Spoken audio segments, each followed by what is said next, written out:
کے ساتھ محبتانہ انداز میں خاموشی اور اپنے چہروں پہ اداسی اور تھوڑا سا یہ انداز بے ڈھنگا ذرا اچھا نہیں لگتا ہے حضور کی بارگاہ میں درود پیش کرنے کا۔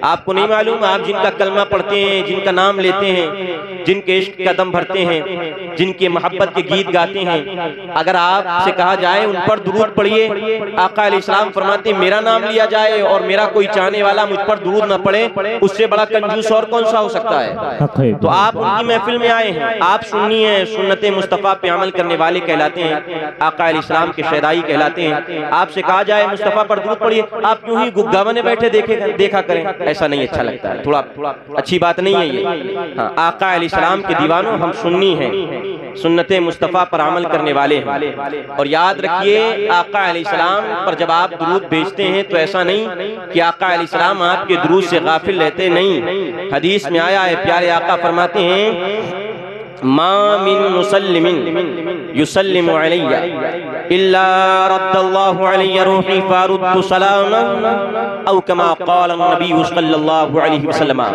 میرے آقا فرماتے ہیں کوئی بھی سلام پڑھنے والا، کہیں سے بھی سلام پڑھنے والا، کیسا بھی سلام پڑھنے والا، اما وہ شیپور کی سرزمین پر بیٹھ کر کے سلام پڑھے، بہرائچ کی سرزمین پر بیٹھ کر کے سلام پڑھے، نانپارہ کے مقام پہ بیٹھ کر کے سلام پڑھے، یا دنیا کے کسی خطے شرق و غرب، شمال و جنوب، یا دنیا کے کسی بھی ملک سے بیٹھ کر کے حضور کی بارگاہ میں سلام پڑھے، اور صرف انسان ہی نہیں، نکرہ تحت نفی آیا ہے، مطلب یہ ہے کہ کوئی بھی سلام پڑھنے والا ہو، یہ سلام پڑھنے والا انسان ہو تو سبحان اللہ، یہ سلام پڑھنے والا جنات ہو تو سبحان اللہ، یہ سلام پڑھنے والا شجر ہو تو سبحان اللہ، یہ سلام پڑھنے والا حجر ہو تو سبحان اللہ، یہ سلام پڑھنے والا پتھر ہو تو سبحان اللہ، یہ سلام پڑھنے والی مدو مکھیاں حضور کی بارگاہ میں ہو سبحان اللہ۔ کوئی بھی سلام پڑھنے والا جب مصطفیٰ کی بارگاہ میں سلام پڑھتا ہے تو میرے آقا فرماتے ہیں میری روحانیت اللہ کے دربار گوہربار میں حاضر ہوتی ہے، اور اللہ کے دربار رحمت میں میری روحانیت متوجہ ہوتی ہے۔ اللہ میری روحانیت کو اس سلام پڑھنے والے غلام کی جانب متوجہ فرما دیتا ہے، تو میں اپنے اس غلام کے سلام کو سنتا بھی ہوں، اور سن کر کے مدینے سے اس غلام کے سلام کا جواب بھی عطا فرماتا ہوں۔ نعرہ تکبیر، نعرہ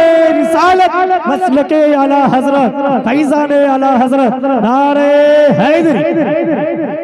سبحان اللہ۔ سلام پڑھا کریں اور درود پڑھا کریں، تھوڑا دل سے پڑھا کریں اور تھوڑا ہوش گوش کے ساتھ بیٹھیں۔ شاعر کہتا ہے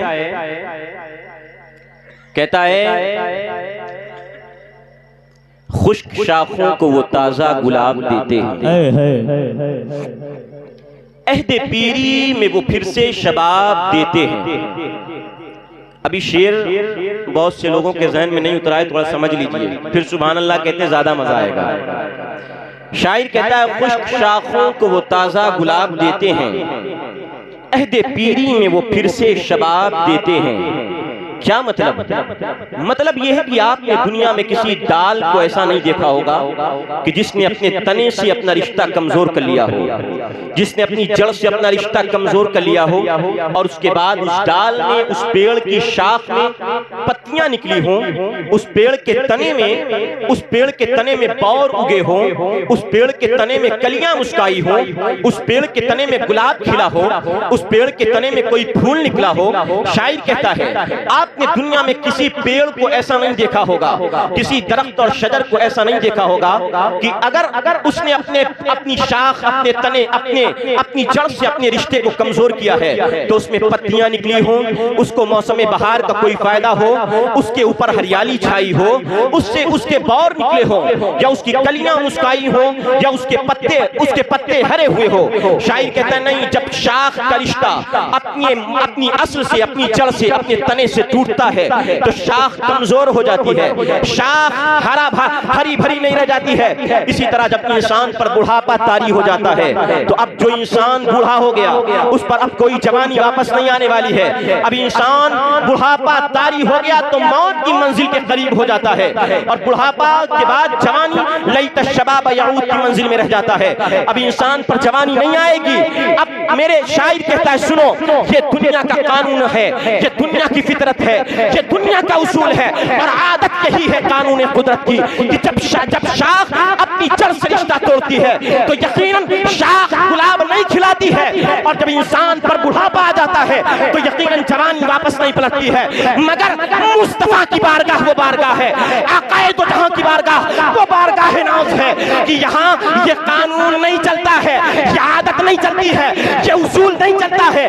اگر مصطفیٰ کی ابرو کرم کا اشارہ ہو جائے تو سوکھی ہوئی ڈال میں گلاب بھی نکلنے لگے اور گئی ہوئی جوانی پھر سے واپس کیا جائے۔ نعرہ تکبیر، نعرہ رسالت، مسلک اعلی حضرت فیضان حضور تاج الشریعہ، نعرہ تکبیر، نعرہ رسالت۔ سبحان اللہ، سبحان اللہ۔ شاعر کہتا ہے خشک شاخوں کو وہ تازہ گلاب دیتے ہیں، عہد پیری میں وہ پھر سے شباب دیتے ہیں۔ ہاں سنی ذرا غور کر، سنی ذرا غور کر، سنی سن سنا کر کے سنی مت بن، سو جانے والے سن سنا کر کے سنی مت بنو، سن سنا کر کے سنت مصطفیٰ پہ چلنے والے سنی بن جاؤ۔ سنیو ذرا غور کرو، شاعر کہتا ہے خشک شاخوں کو وہ تازہ گلاب دیتے ہیں، عہد پیری میں وہ پھر سے شباب دیتے ہیں۔ پڑھ لے درود، غفلت نہ کر خدا کی قسم، تیرے سلام کا آقا جواب دیتے ہیں، تیرے سلام کا آقا جواب دیتے ہیں۔ حضرات اللہ تعالیٰ قرآن پاک فرقان حمید میں ارشاد فرماتا ہے ان الذین قالوا ربنا اللہ ثم استقاموا تتنزل علیہم الملائکہ، بے شک وہ لوگ جنہوں نے کہا کہ اللہ ہمارا پالنہار ہے، اللہ ہمارا رب ہے، پھر اسی کلمے پر قائم رہے۔ یعنی اللہ تعالیٰ فرماتا ہے جب انسان ایمان لے آیا، ایمان لانے کے بعد اپنے ایمان پر مستقیم رہا، استقامت بخشی، اور استقامت بخشنے کا کیا مطلب ہے؟ اللہ فرماتا ہے ان الذین قالوا ربنا اللہ ثم استقاموا، کہ بے شک وہ جنہوں نے کہا اللہ ہمارا پروردگار پالنہار ہے، پھر اسی کلمے پر قائم رہے۔ یعنی جب انسان ایمان لے آیا تو ایمان کے تقاضوں پر قائم رہا۔ ایمان کا تقاضا کیا ہے؟ ایمان کا تقاضا یہ ہے کہ انسان اگر ایمان لایا ہے تو آقا علیہ السلام کی ہر بات کی تصدیق کرے، انسان اگر ایمان لایا ہے تو مصطفیٰ کی ہر بات کی پیروی کرے، انسان اگر ایمان لایا ہے تو رب کا خوف اپنے دل میں بسائے، انسان اگر ایمان لایا ہے تو ایمان کا تقاضا یہ ہے انسان ساتھ میں نماز بھی پڑھے، ایمان کا تقاضا یہ ہے انسان زکوٰۃ بھی دے، ایمان کا تقاضا یہ ہے انسان اگر اللہ نے دولت دی ہے حج بھی کرے، ایمان کا تقاضا یہ ہے انسان اپنے آپ کو گناہوں سے باز رکھے۔ اللہ فرماتا ہے اگر یہ ایمان کے تقاضوں کو مومن پورا کرتا رہا تو اللہ دنیا میں مومن کو تنہا نہیں چھوڑے گا۔ یہ مومن کمزور ہوگا، اس کے پاس میں طاقت نہیں ہوگی، دنیا کی دولت اس کے پاس نہیں ہوگی، دنیا کی عزت اس کے پاس نہیں ہوگی، دنیا کی شہرت اس کے پاس نہیں ہوگی، دنیا کے مال و متاع اس کے پاس نہیں ہوں گے، دنیا کے دولت و اسباب اس کے پاس نہیں ہوں گے، دنیا کی دیگر نعمتوں سے یہ خالی ہوگا۔ مگر پھر بھی اللہ فرماتا ہے اگر انسان ایمان لایا ہے، ایمان کے تقاضوں پہ قائم رہتا ہے، یعنی نماز پڑھتا ہے، اچھائی کو اپناتا ہے، برائی سے رکتا ہے، اپنے گھر والوں کو روکتا ہے، تو اللہ فرماتا ہے ایسے بندے مومن کو اللہ تنہا نہیں چھوڑے گا، تنہا نہیں چھوڑے گا، تنہا نہیں چھوڑے گا۔ تتنزل علیہم الملائکہ، ان بندگان مومن پر اللہ آسمان سے فرشتے نازل فرمائے گا، آسمان سے فرشتے آئیں گے، آسمان سے فرشتے آئیں گے۔ مگر آپ یہ مت سمجھیے، آپ دیکھتے ہوں گے اپنی زندگی میں کتنی پریشانیاں ہیں جو آپ سوچتے ہوں گے اللہ اس کا کوئی حل نہیں ہے، ہمارے پاس ظاہری کوئی اسباب نہیں ہے جس سے اس پریشانی سے نپٹا جائے، اس مصیبت سے چھوٹا جائے۔ مگر آپ دیکھتے ہوں گے پریشانی آئی ہے اور اللہ کی کرم سے بندے مومن سے چٹکیوں میں حل ہو گئی ہے، ختم ہو گئی ہے۔ مطلب کیا ہے؟ آیت کریمہ کا مطلب یہ ہے کہ اللہ فرشتوں کو مومن کی حفاظت کے لیے ارد گرد رکھ دیتا ہے، اس مومن کی حفاظت کچھ اللہ کے فرشتے فرماتے ہیں۔ اور جب موت کا وقت آتا ہے، جب موت کا فرشتہ سامنے آتا ہے تو موت کا فرشتہ آتے ہی موت کے فرشتے کے ساتھ کچھ فرشتے اور بھی آتے ہیں، بندے مومن کے پاس آتے ہیں اور بندے مومن سے کہتے ہیں اے ایمان والے بندے، تو اپنے نبی کا کلمہ پڑھا تھا، تو نے اپنے نبی پر ایمان لایا تھا، تو نے نماز کی پیروی کی تھی، تو نے زکوٰۃ دیا تھا، تو نے غریبوں کی مدد کی تھی، تو نے یتیموں کی پرورش کی تھی، تو نے حلال کمایا تھا، حلال اپنے گھر والوں کو کھلایا تھا، تو اے بندے مومن سن لے، اللہ تحزنوا ولا تخافوا، کہ تو غم نہ کر، اللہ کے علاوہ کسی کا خوف نہ رکھ۔ سن ابشروا بالجنۃ التي کنتم توعدون، اللہ تجھے اس ایمان پر استقامت استقامت کے بدلے تجھے جنت عطا فرمائے گا اور جنت میں تجھے داخل فرمائے گا. جب بندہ مومن کی موت کا وقت قریب آتا ہے فرشتہ آتا ہے یہ خوشخبری سناتا ہے. حضرات ذرا آپ غور کیجئے, میں آپ کو بتاتا چلتا ہوں. حضرات ذرا غور کیجئے, آج ایمان اللہ نے یہ شرطیں کس بات پر رکھی ہیں, یعنی آپ کی مدد فرشتے بھی کریں گے, اللہ اور فرشتے آپ کے دل کو ڈھارس بندھائیں گے, آپ پر کوئی خوف طاری نہیں ہوگا, آپ پر کوئی غم طاری نہیں ہوگا, اور موت کے وقت جنت کی بشارت آپ کو دی جائے گی. مگر کب دی جائے گی؟ جب ایمان لاؤ گے اور ایمان پر استقامت رکھو گے, ایمان کے تقاضوں پہ عمل کرو گے. ہے بندہ مومن, آج میں تجھ سے پوچھنا چاہتا ہوں, ایک بندہ مومن نے کلمہ پڑھ لیا ہے, کلمہ پڑھنے کے بعد انسان اپنے آپ کو بالکل غافل سمجھ لیتا ہے, نیک کام سے دور کر لیتا ہے. کلمہ پڑھ لیا ہے, کہتا ہے میں تو مسلمان ہوں, لا الہ الا اللہ پڑھا ہوں, اب نماز سے کوئی مطلب نہیں ہے, روزے سے کوئی مطلب نہیں ہے, حیا سے کوئی مطلب نہیں ہے, پردے سے کوئی مطلب نہیں ہے, اور حرام کاریوں میں مشغول و ملوث ہے. حضرات ذرا غور کیجئے اور اپنے ذہن کو قریب کیجئے. آج آپ کے ایمان کی استقامت یہ ہے, آپ اپنے ایمان کو دنیا کی دولت کے بدلے, تھوڑے داموں کے بدلے آپ نماز پر قائم نہیں پاتے ہیں, دنیا کی تھوڑی عزت کے بدلے آپ حرام اور حلال میں تمیز نہیں کرتے ہیں, دنیا کے تھوڑے رزق کے بدلے آپ اچھائی اور برائی کی تمیز نہیں کرتے ہیں. آپ کے ایمان میں استقامت نہیں ہے. مگر آؤ چلتے ہیں عاشقوں کے سردار بلال حبشی کی بارگاہ میں, آؤ چلتے ہیں خباب بن عرب کی بارگاہ میں, آؤ چلتے ہیں حضرت سمیہ کی بارگاہ میں. اے خباب بن عرب, آپ پر کیا ایمان کی استقامت کا امتحان ہوا ہے؟ تو خباب بن عرب کہتے ہیں ہماری زندگی کا مطالعہ کر کے دیکھو, ہماری زندگی میں دیکھ لو, زندگی کا مطالعہ کرو گے تو دیکھ لو گے میں وہی ہوں جس کے سینے پہ آگ کے انگارے رکھے گئے ہیں, اور آگ کے انگاروں سے میرے سینے کی چربیاں پگھلتی تھی, میری پیٹھ کی چربیاں پگھلتی تھی اور پگھل کے بہتی تھی. بلال کہتے ہیں میرے ایمان کی استقامت کا امتحان ہوا ہے. اور ایمان کی استقامت کا امتحان کیسے ہوا ہے؟ بلال کہتے ہیں کبھی امیہ بن خلف میرے گلے میں رسی ڈال کر کے مکہ کے بچوں کو دے دیتا, وہ بچے مکہ کی گلیوں میں مجھے کھینچتے, کبھی مکہ کے تپتے ہوئے صحرا میں لٹایا جاتا, کبھی میرے سینے پہ گرم پتھر رکھا جاتا, کبھی مکہ کی تپتی ہوئی ریت پر مجھے لٹال کر کے گرم لوہے کی سلاخوں میں باندھ دیا جاتا.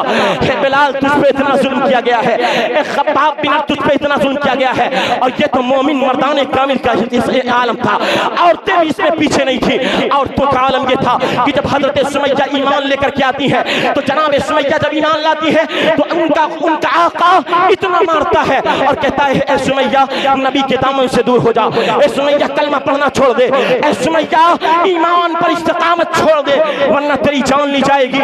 اللہ ایک دن سمیہ کو مکہ کے بازار میں لایا جاتا ہے, سمیہ آگے آگے بھاگتی ہے, پیچھے سے ان کا آقا ایک شخص مکہ کا کافر برچھی لے کر کے بھاگتا ہے, اور سمیہ آگے دوڑ رہی ہے, پیچھے پیچھے ان کا آقا جا رہا ہے, اور ایک برچھی کھینچ کر کے سمیہ کو مارا جاتا ہے. سمیہ شہید ہو جاتی ہے, آپ کے پیچھے سے گردن کی جانب سے نکل کر کے سینے کی طرف سے پوری برچھی پار ہو جاتی ہے. میں نے کہا جوانوں ذرا سنو, یہ ایمان کی استقامت تھی. جب صحابہ پہ یہ ظلم کیا گیا, بلال سے پوچھا گیا اے بلال آپ پر یہ ظلم کیے گئے, کیا آپ نے نبی کا دامن چھوڑ دیا, کیا آپ نے اللہ اکبر کا نعرہ چھوڑ دیا, کیا آپ نے نمازیں چھوڑ دی ہے, اے خباب بن عرب کیا آپ نے دین کا دامن چھوڑ دیا ہے؟ تو کہتے نہیں, میں نے آخری دم تک کے اعلان کیا ہے احد انا اکفر باللات والعزا وحب المنائلہ. بلال یہی کہتے رہے, اے امیہ مارتا مارتا آخری سانس نکال لے گا, خون کا آخری قطرہ بہ جائے گا, مگر بلال کے ہاتھ سے نہ دامن مصطفیٰ چھوٹا ہے اور نہ مرتے دم تک دامن مصطفیٰ چھوٹے گا. بلال مکہ میں یہی اعلان کرتا رہے گا, خدا ایک ہے, خدا ایک ہے, اور محمد اللہ کے رسول ہیں تو ہیں. سبحان اللہ, نعرہ تکبیر, نعرہ رسالت, مسلک اعلی حضرت, فیضان اعلی حضرت, نعرہ تکبیر, نعرہ رسالت. سبحان اللہ, سبحان اللہ. حضرات ذرا غور کیجئے, صحابہ کے ایمان کے پر استقامت کا یہ عالم ہے, اور آپ نے کیا سمجھا ہے مسلمان ہونا آسان ہے. اقبال کہتا ہے آپ نے اسلام کے لیے کیا قربانی دی ہے؟ آج کہیں یکا دکا اگر ہندوستان میں ظلم ہو جاتا ہے مسلمان پر تو پوری مسلم قوم اپنے اس ظلم کا دکھڑا روتی ہے کہ مسلمان کو ستایا جا رہا ہے، رلایا جا رہا ہے۔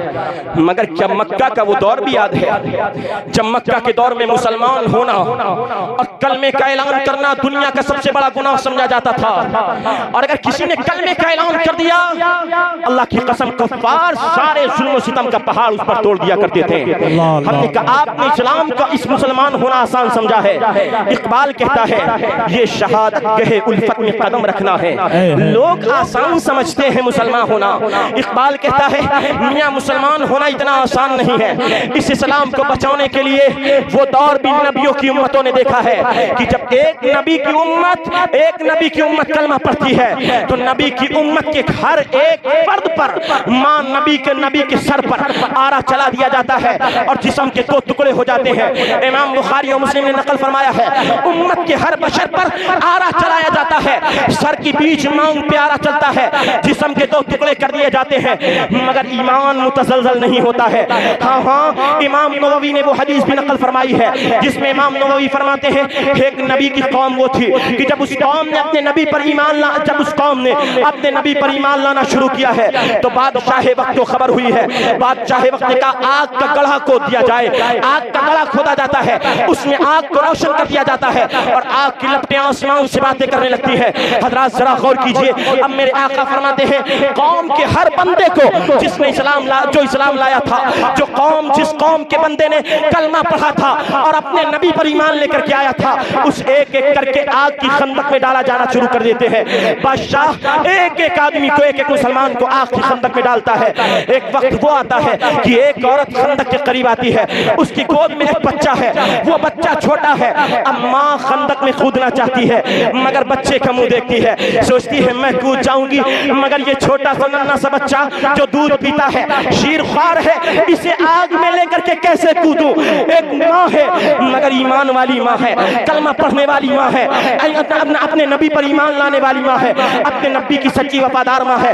جب ماں تھوڑا سوچتی ہے اور آگ میں نہیں کودتی ہے تو بیٹا جو ابھی دودھ پیتا ہے اللہ نے اس کو زبان عطا فرمائی اور وہ بیٹا کہتا ہے اے ماں جو دنیا کی آگ تجھے نظر آ رہی ہے اس میں کودنا حقیقت میں جنت میں جانا ہے، اے ماں میرا مت دے، آگ میں کود جا مگر ایمان کا دامن نہ چھوڑنا۔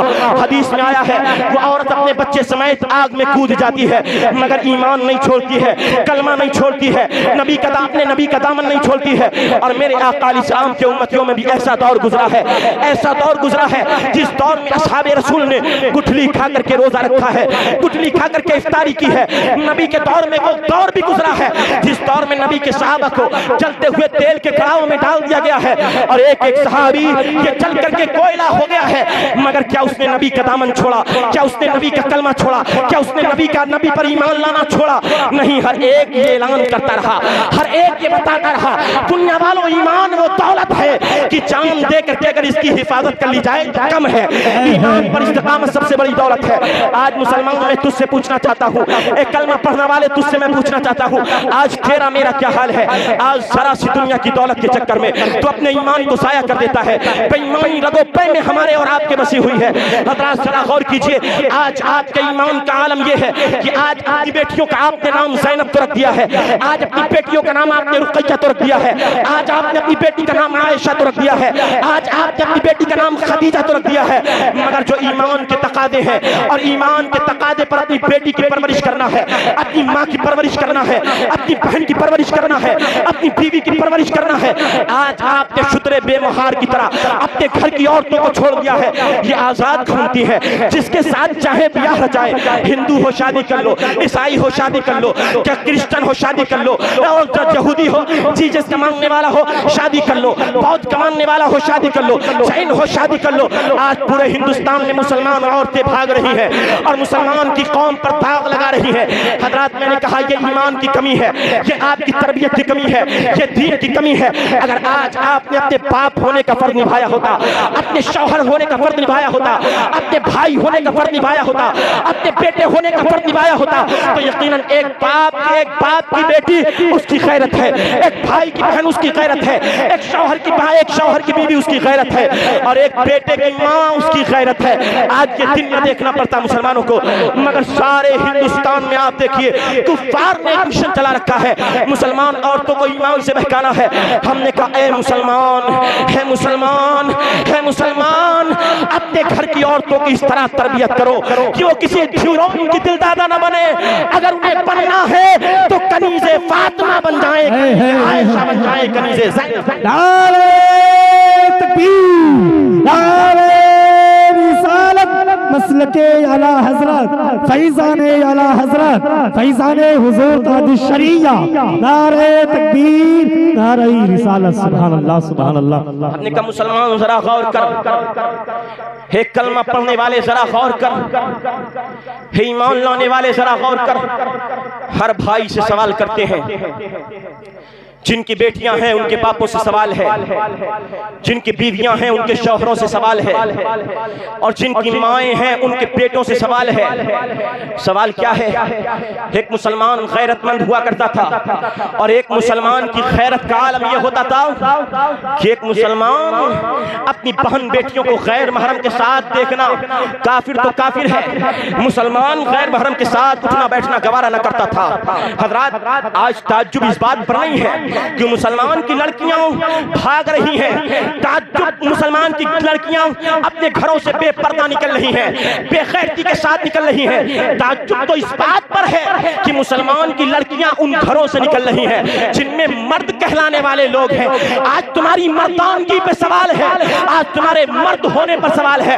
تم کیسے مرد ہو کہ آج تمہاری بیٹی تمہارے ساتھ بیٹھ کر کے ٹی وی پر حرام کاری کے منظر دیکھتی ہے, ایک باپ کے ساتھ ایک بیٹی بیٹھ کر کے, ایک بھائی کے ساتھ ایک بہن بیٹھ کر کے, ایک شوہر کے ساتھ ایک بیوی بیٹھ کر کے, ایک گھر کی کنیز کے ساتھ اس کا آقا بیٹھ کر کے آج بے حیائی کے منظر دیکھتا ہے. میں پوچھنا چاہتا ہوں, کیا ٹیویوں پہ اچھے منظر دکھائے جاتے ہیں؟ کیا ٹیویوں پہ حیا کی باتیں کی جاتی ہیں؟ کیا ٹیویوں پہ ایمان و ادب سکھایا جاتا ہے؟ نہیں, ٹیویوں پہ حرام کا دروازہ کھولا جاتا ہے, ٹیویوں پہ غلط کام کرنے کا طریقہ سکھایا جاتا ہے, ٹیویوں پہ اچھائی سے دور اور برائی سے قریب کیا جاتا ہے. لڑکیوں کے اندر جو دبے ہوئے جذبات ہیں, لڑکوں کے اندر جو دبے ہوئے جذبات ہیں, ان دبے ہوئے جذبات کو ابھار کر کے حرام کاری کی راہیں فراہم کی جاتی ہیں. میں نے کہا یہ بے غیرتی مسلمان میں کہاں سے آئی ہے کہ ایک مسلمان اپنے باپ کے ساتھ بیٹھ کر کے, ایک مسلمان عورت اپنے باپ کے ساتھ, اپنے بھائی کے ساتھ, اپنے بیٹے کے ساتھ, اپنے شوہر کے ساتھ بیٹھ کر کے یہ حرام دیکھے. اور آج ایک مسلمان کی غیرت کا جنازہ اس قدر نکل چکا ہے کہ ایک مسلمان اپنی موٹر سائیکل پہ بٹھال کر کے اپنے بھائی, اپنی بہن, اپنی بیوی, اپنی ماں اور اپنی بیٹی کو ننگے لباس پہنا کر کے آج گھر گھر کا یہ معاملہ ہے, شادی بیاہوں میں لے جاتے ہیں. میں نے کہا مسلمان تو اس قدر بے غیرت ہو گیا ہے کہ اپنی بہن بیٹیوں کو ننگے لباس پہنا کر کے اپنی موٹر سائیکل اور بائک پر بٹھال کر کے شادیوں کے حرام کے اڈوں میں لے جاتا ہے اور ان کے جسم کی عریانیت دکھاتا ہے لوگوں کو. مسلمان تو بے غیرت ہو جاتا ہے اور جنت پانے کی تمنا رکھتا ہے, جنت جانے کی خواہش رکھتا ہے, جنت حاصل کرنے کی تمنا رکھتا ہے.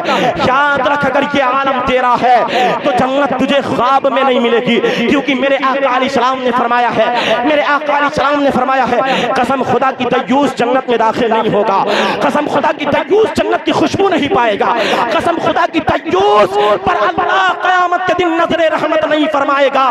آقا سے سوال کرتے ہیں, ہے آقا یہ دیوس کون ہے, کن کے بارے میں آپ فرماتے ہیں؟ تو آقا علیہ السلام فرماتے سنو, من لم یغار علی اہلہ, جو اپنے گھر والوں کو بے غیرتی میں دیکھے, اپنے گھر والوں کو بے حیائی میں دیکھے کہ کون اس کے پاس آتا جاتا ہے, یہ موبائل سے ان کی بہنیں کس سے بات کرتی ہیں, اس موبائل سے ان کے گھر والے کس سے تعلق رکھتے ہیں, جسے ان بے حیائی پر فکر نہ ہو. میرے آقا فرماتے ہیں یہ بے غیرت لوگ ہیں, اور یہ بے غیرت لوگ جنت تو جنت کی خوشبو بھی نہیں پائیں گے. اے مسلمان, ہے مسلمان, ہے مسلمان, آج تیری غیرت کو جھنجھوڑنا چاہتا ہوں.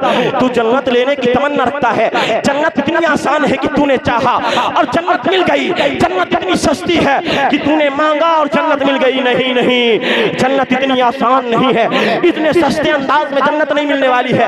جنت تو اللہ, جنت لینے کے لیے لوگوں نے میدان بدر بدر میں اپنی جانیں قربان کی ہے، جنت لینے کے لیے لوگوں نے میدان احد میں اپنی جانیں قربان کی ہے، اپنا تن من دھن سب کچھ مکی مدنی آقا پہ قربان کیا ہے۔ آج تم نے اسلام کے لیے کیا کیا ہے؟ حضرات اپنی ماں بہن کو پردہ سکھائیے، اپنی ماں بہن کو خیر سکھائیے، اپنی ماں بہن کو ادب سکھائیے، اپنی ماں بہن کو تعلیم سکھائیے۔ اور میں عرض کرتا چلوں، جب آپ کی ماں بہن یقین جانیے یقین جانیے یقین جانیے جب آپ کی ماں بہن کنیز عائشہ بنے گی، کنیز فاطمہ بنے گی، کنیز سیدہ بنے گی اور ان کی سیرت اور ان کے نقش قدم پر چلے گی، تو یقین جانیے آپ کے جو بیٹے پیدا ہوں گے، تو اگر بیٹا امام احمد رضا ہوگا تو ماں کے نیک ہونے کی بنیاد پر اعلیٰ حضرت بن جائے گا، بیٹا اگر معین الدین ہوگا تو ماں کے نیک ہونے کی بنیاد پر غریب نواز بن جائے گا، بیٹا اگر نیک ہوگا، ماں اگر نیک ہوگی اور فاطمہ ام الخیر ہوگی تو بیٹا غوث اعظم بن جائے گا، اور ماں اگر فاطمہ زہرا ہوگی تو بیٹا میدان کربلا کا شہسوار حسن اور حسین۔ نعرہ تکبیر، نعرہ رسالت، مسلک اعلیٰ حضرت، فیضان اعلیٰ حضرت، شہداء کربلا، نعرہ تکبیر، نعرہ رسالت۔ سبحان اللہ سبحان اللہ۔ آپ کو کیا بنانا تھا؟ آپ نے کیا بنا دیا؟ آپ کو کہاں لے جانا تھا؟ آپ نے کیا سکھا دیا؟ حضرات ماں تو وہ ماں تھی جب ام خلاد اپنے بیٹے کو نبی کے ساتھ جنگ میں بھیجتی ہیں، اور جنگ کا وہ قافلہ ام خلاد مدینے میں واپس آتا ہے۔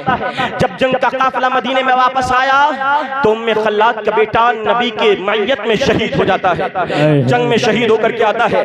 کسی کا باپ شہید، کسی کا بیٹا شہید، کسی کا بھائی شہید، کسی کا چچا شہید، کسی کا اڑوسی پڑوسی شہید۔ حضرات سب اپنے گھر والوں کی خبر لینے کے لیے مسجد نبوی نبی کے حجرہ مبارکہ کی طرف دوڑتے ہیں۔ ام خلاد بھی اپنے گھر سے نکلتی ہے، مگر جنگ کا عالم ہے، ایمرجنسی نافذ ہے، اور جنگ سے لٹا پٹا قافلہ مدینہ واپس آتا ہے۔ ام خلاد ننگا چہرہ کر کے نہیں نکلتی ہے، ننگا بدن کر کے نہیں نکلتی ہے، سر سے دوپٹہ اتار کے نہیں نکلتی ہے، ننگے ہاتھ پیر کے ساتھ نہیں نکلتی ہے۔ ام خلاد پورا پردہ کر کے گھر سے نکلتی ہے، چہرہ بھی ڈھکا ہوا ہے، ہاتھ بھی ڈھکا ہوا ہے، پیر بھی ڈھکا ہوا ہے۔ اب سوال ہوتا ہے، اے ام خلاد یہ تو جنگ کا عالم ہے، ایمرجنسی نافذ ہے، اے ام خلاد آپ پورے پردے کے ساتھ نکل رہی ہیں۔ تو ام خلاد ایمان بھرا جواب دیتی ہے اور کہتی سنو، میں نے اپنے بیٹے کو جنگ میں قربان ہونے کے لیے بھیجا تھا، اپنی حیا کو قربان نہیں کیا ہے۔ میری حیا اور غیرت کل بھی زندہ تھی، آج بھی زندہ ہے، اور مرتے دم تک میری حیا۔ سبحان اللہ سبحان اللہ، بہت اچھا سبحان اللہ۔ ایک مسلمان نبی کی سچی دیوانی کا یہ طرز عمل اور طریق ہوا کرتا تھا کہ نبی کی سچی دیوانی ایمرجنسی کے عالم میں بھی پردے کے ساتھ نکلتی ہے۔ آج آپ نے کیا کیا ہے؟ ہر ایک سے سوال ہے، جذباتی جوانوں، جلسے میں آ کر کے نعرہ لگا کر کے اٹھ کر کے مزے لے کر کے چلے جانے والوں، آج ہر ایک سے سوال ہے اور ہر ایک سے پوچھنا ہے کہ دنیا پہ اسلام لانے کی بات کرتے ہو، دنیا کو سدھارنے کی بات کرتے ہو، دنیا سدھارنے کی بات بعد میں کرنا، پہلے دین اپنے گھر میں تو نافذ کر لو، کیونکہ اللہ نے تمہارے ذمہ ساری دنیا کو سدھارنے کی ذمہ داری نہیں دی ہے۔ ہاں اللہ نے قرآن میں یہ ضرور فرمایا ہے، یا ایھا الذین آمنوا قوا انفسکم واہلیکم نارا، اے ایمان والوں اپنے آپ کو اور اپنے گھر والوں کو سدھار کر کے جہنم کی آگ سے بچا لو۔ یہ فرمایا ہے۔ حضرات ذرا غور کیجئے، اگر ماں نیک ہوتی ہے تو بیٹا کیسا پیدا ہوتا ہے؟ ذرا غور کیجئے، سیدہ طیبہ فاطمہ زہرا ہے، نبی کی شہزادی ہے، کبھی بے پردہ نہیں رہتی ہے، ہمیشہ پردے کے ساتھ رہتی ہے، بلکہ بزرگان دین نے تو سیرت فاطمہ میں یہ تک بیان کیا ہے کہ سیدہ فاطمہ کی سیاہ بالوں کی سیاہی کو کبھی آسمان کی سفیدی بھی نہیں دیکھتی تھی، یہ پردے کا عالم تھا۔ حضرات جب یہ سیدہ فاطمہ انتقال کے وقت قریب آتا ہے تو اپنے شوہر نامدار سیدنا مولا علی کو وصیت فرماتی ہے اور کہتی اے علی میرے جنازے کو رات میں دفن کرنا، اے علی میرے جنازے کو دن میں دفن نہ کرنا۔ اب شیخ عبدالحق محدث دہلوی اپنی کتاب مدارج النبوہ میں نقل فرماتے ہیں، کہتے سنو آخر حضرت مولا علی سے فاطمہ نے یہ کہا کہ میرے جنازے کو رات میں دفن کرنا، دن میں دفن نہ کرنا، تو محدثین وجہ بیان فرماتے ہیں، وجہ یہ ہے کہ فاطمہ کا پردہ اتنا تھا، فاطمہ کی غیرت اتنی تھی، فاطمہ کی حیا اتنی تھی کہ فاطمہ چاہتی تھی کہ دن میں میرے جنازے کو نکال کر کے بھیڑ اکٹھا کر کے میرے جنازے کی بے پردگی نہ کی جائے، میرے جنازے کو بھی پردے کے ساتھ رات کے سناٹے میں دفن کیا جائے۔ حضرات ذرا غور کیجئے، جب ماں سیدہ فاطمہ کی طرح ہوتی ہے اور اس قدر پردہ کرتی ہے تو نبی کی شہزادی کو انعام اللہ کیسا محشر میں عطا فرماتا ہے۔ کل محشر کا دن ہوگا، قیامت کا دن ہوگا، جب سیدہ فاطمہ میدان قیامت میں آئیں گی تو سیدہ فاطمہ کے آتے وقت اللہ 70,000 حوروں کے جھرمٹ میں سیدہ فاطمہ کو لے کر کے آئے گا۔ سیدہ فاطمہ آئیں گی، 70,000 حوروں کا جھرمٹ ہوگا اور ہر حور سیدہ فاطمہ کی شکل میں ہوگی، ہر حور کی صورت سیدہ فاطمہ کی صورت میں ہوگی۔ اب ذرا غور کیجئے، آخر یہ صورت سیدہ فاطمہ کی صورت میں کیوں ہوگی؟ تاکہ اصلی فاطمہ کو لوگ پہچان کر کے فاطمہ کی بے پردگی نہ ہو۔ حضرات ذرا غور کیجئے، اب جب سیدہ فاطمہ اس 70,000 حوروں کے ساتھ جب میدان قیامت میں پل صراط سے گزریں گی تو فرشتوں کا سردار روح الامین جبریل امین اعلان کرے گا اور کہے گا، اے محشر والوں، اے محشر والوں، اے محشر والوں، اپنی نگاہوں کو نیچی کر لو کیونکہ نبی کی شہزادی فاطمہ کا گزر پل صراط سے ہو۔ نبی کی شہزادی فاطمہ کا گزر پل صراط سے۔ حضرات بات سمجھ میں آ رہی ہے؟ بولو نا سبحان اللہ۔ حضرات ذرا غور کیجئے، آپ کو اپنے گھر کی ماں بہن کو بنانا کیا تھا؟ آپ نے بنایا کیا؟ اور میری ماں بہنیں یہ مت سمجھیں کہ اسلام نے عورتوں کو کوئی مقام نہیں دیا ہے، اسلام نے عورتوں کو کوئی حیثیت نہیں دی ہے، نہ سمجھیں۔ نہیں، اسلام کے آنے سے پہلے ہندوستان میں عورتوں کا کیا حال تھا یہ دنیا جانتی ہے، یہی ہندوستان تھا۔ اگر کوئی عورت بیوہ ہو جاتی تو بیوہ ہونے کے بعد اگر کوئی ان کے رہنما کے سامنے وہ بیوہ عورت صبح صبح پڑ جاتی تو کہتے ہیں ہائے ہائے ہائے، آج ایک منحوس عورت راستے سے گزر گئی، راستہ کاٹ دیا، آج کا دن شبھ نہیں گزرے گا۔ یہ ہندوستان کا عالم تھا، یہ ہندوستان کا طریقہ تھا۔ ہم نے کہا کس کے ہاں عورتوں کو شوہر کی چتا پہ رکھ کر کے ستی کر دیا جاتا تھا اور جلا دیا جاتا تھا، آگ کے حوالے کر دیا جاتا تھا؟ یہ کس کے یہاں ہوتا تھا؟ کس دھرتی پہ ہوتا تھا؟ کس ملک میں ہوتا تھا یہ قانون؟ ہاں، اسلام نے عورتوں کو مقام دیا ہے۔ اور ذرا دیکھو کیسا مقام دیا ہے۔ اگر مکہ میں کوئی عورت کسی عورت کا شوہر مر جاتا تو سن لو، بیٹا اس کو اپنی بیوی بنا لیتا، اپنی کنیز بنا لیتا، بیٹا اپنی ماں کو بیچ کر کے جوئے میں ہار جاتا۔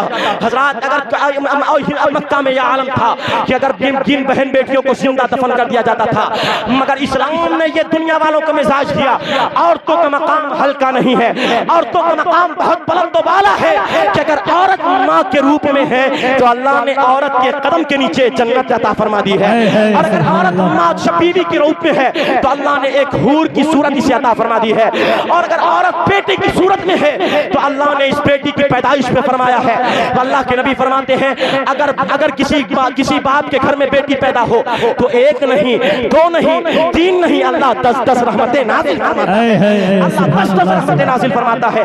ہم نے کہا یہ مقام کس نے دیا ہے؟ یہ مقام کسی اور دھرم نے نہیں دیا ہے، یہ مقام اللہ نے اسلام کو عطا فرمایا ہے، اور اسلام نے یہ مقام عورت کو عطا فرمایا۔ نعرہ تکبیر، نعرہ تکبیر، نعرہ رسالت۔